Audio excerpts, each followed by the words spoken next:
हरे कृष्णा कृष्णा कृष्णा हरे हरे, हरे राम राम राम हरे हरे, हरे कृष्णा कृष्णा कृष्णा हरे हरे, हरे राम राम राम हरे हरे, हरे कृष्णा कृष्णा कृष्णा हरे हरे, हरे कृष्णा कृष्णा कृष्णा हरे हरे, हरे राम राम हरे हरे, हरे कृष्णा कृष्णा कृष्णा हरे हरे, हरे राम राम हरे हरे, हरे कृष्णा कृष्णा कृष्णा हरे हरे, हरे राम राम हरे हरे, हरे कृष्णा कृष्णा कृष्णा हरे हरे, हरे राम राम हरे, हरे कृष्णा कृष्णा कृष्णा हरे हरे, हरे कृष्णा कृष्णा हरे हरे, हरे राम राम हरे हरे, हरे राम हरे हरे, हरे कृष्ण गोविंद हरे मुरारी, हे नाथ नारायण वासुदेवा, श्री कृष्ण चैतन्य प्रभु नित्यानंद, श्री अद्वैत गदाधर वासादि गौर भक्त वृंद।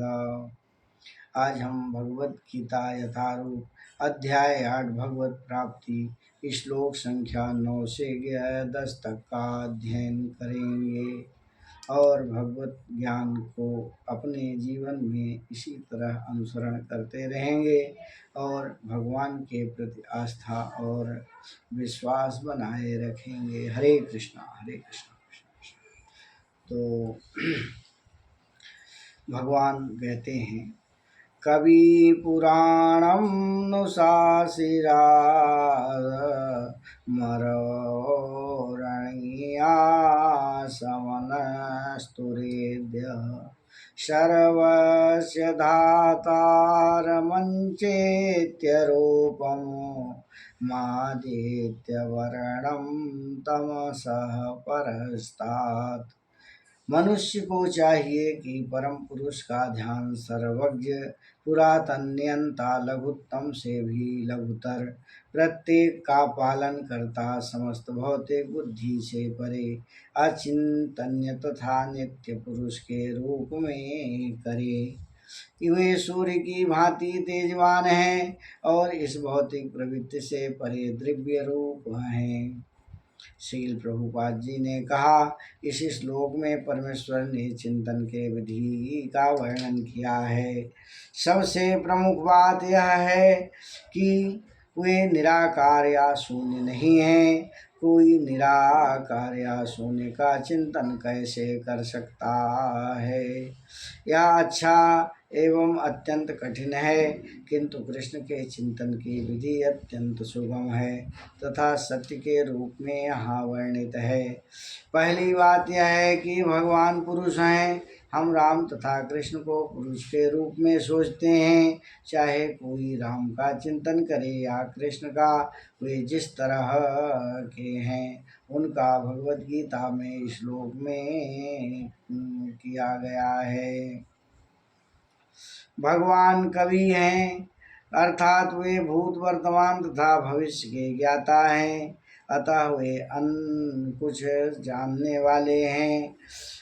वे प्राचीनतम पुरुष हैं क्योंकि वे समस्त वस्तुओं के उद्गम हैं।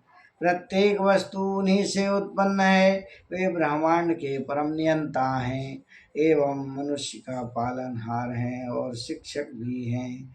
वे अणु से भी सूक्ष्म हैं।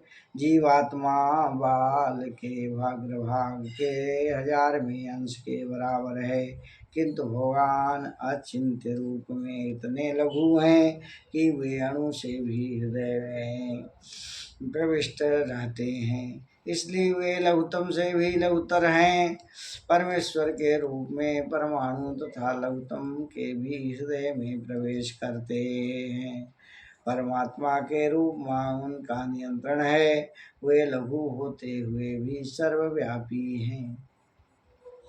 हम आश्चर्य करते हैं कि वे विशाल लोक किस प्रकार वायु में तैर रहे हैं। यहाँ पर यह बताया गया कि परमेश्वर अपनी अचित शक्ति द्वारा इन समस्त विशाल लोकों की आकांक्षाओं को धारण किए हुए हैं, इसलिए आचित्य कहलाते हैं।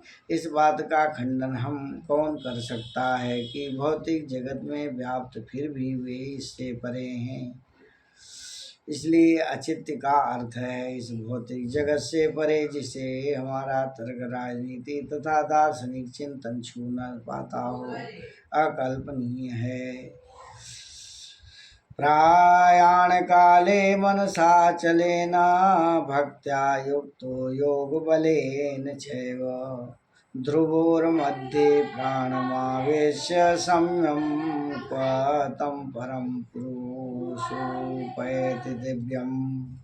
मृत्यु के समय जो व्यक्ति अपने प्राण को भौहें के मध्य स्थित कर लेता है और योग शक्ति के द्वारा अविचलित मन से पूर्ण भक्ति के साथ परम परमेश्वर का स्मरण में अपने को लगाता है, वह निश्चित रूप से भगवान को प्राप्त करता है। अर्थात इस श्लोक में स्पष्ट कहा गया है कि मृत्यु के समय मन को भगवान की भक्ति में स्थिर करना चाहिए।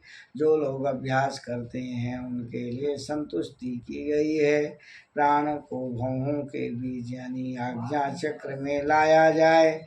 यहाँ पर खटस्थ कोण के अभ्यास प्रस्ताव है, जिसमें 6 चक्रों का ध्यान लगाया जाता है, परंतु निरंतर श्री कृष्ण भावनामृत में लीन रहने के कारण शुद्ध भगवत कृपा से मृत्यु का स्मरण योगाभ्यास के बिना भगवान का स्मरण कर सकते हैं। इसकी व्याख्या 14वें श्लोक में की गई है।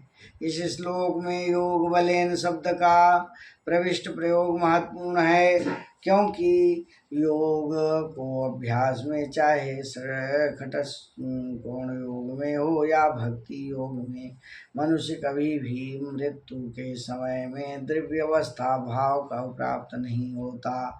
कोई भी मृत्यु के समय परमेश्वर का सहसा स्मरण नहीं कर पाता। उसे किसी न किसी योग का, विशेषतया भक्ति योग का अभ्यास होना चाहिए, क्योंकि मृत्यु के समय मनुष्य का मन अत्यंत विचलित रहता है और वह अपने जीवन में मनुष्य के योग के माध्यम से अध्यात्म करना चाहिए। हरे कृष्ण गोविंद हरे मुरारी, हे नाथ नारायण वासुदेवा। हमने इस आज के इस अध्याय में श्रीमद् भगवद गीता यथारूप भगवत प्राप्ति श्लोक संख्या 9 से 10 तक का अध्ययन किया। हरे कृष्णा हरे। सभी इस चैनल को सब्सक्राइब करें और भगवत ज्ञान से जुड़ें और भगवत प्राप्ति करें। हरे कृष्णा।